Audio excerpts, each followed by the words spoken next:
engagement while still making more and more money. I'll just read it. I'll read what he said. So Crate and Barrel, he purchased his furniture online, received his delivery, an email arrived in my inbox a few days later asking me to rate my recent purchases and to write a review of my shopping experience. But the interesting thing is that the message included actual images of the items I bought, and it connected to a customized website landing page that recognized him when he went to it. A few days later, he even got a phone call from a representative of Crate and Barrel asking me if he was satisfied with his recent transaction. Now, that kind of multi-channel outreach is quite complex, but I'd like to suggest that how hard would it be for you to do outbound to every single new customer that you actually secured? You know, how much would it actually cost you? Do you know how many thousands of customers you've got? How much time would that actually take? Because the simple act of calling them and asking them how it went would be an immensely valuable research tool. You'd address any kinds of complaints or issues they had with either the product or the experience.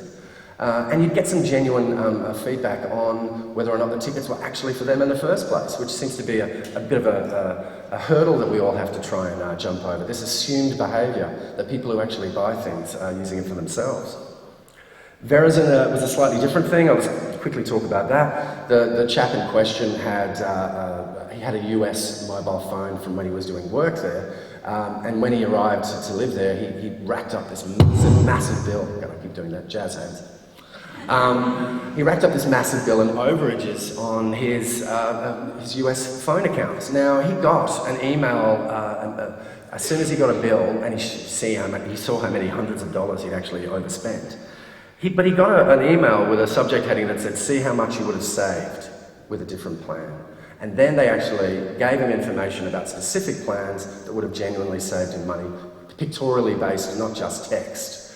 Now, I mean, for any of you who are doing subscriptions-related drives, a marketing campaign that can actually pinpoint how much people would save by looking at their attendance across the year and talking to them about the varying purchase options that were available to them could be actually a really useful approach. Let's talk about more upselling, more premium packages. Here's just a couple of recent examples that I thought were relevant. Now, Burt Bacharach did a VIP show for his third show at the Opera House recently, and I got the email because I bought tickets for some friends. And for $399, oh my gosh, that's a lot of money, you got a Matt Moran catered function, and then a few add-on bits of, you know, fairly useless merchandise, like things like customized lanyard, you know, just the kind of thing you want to, you know, display at home for your VIP experience.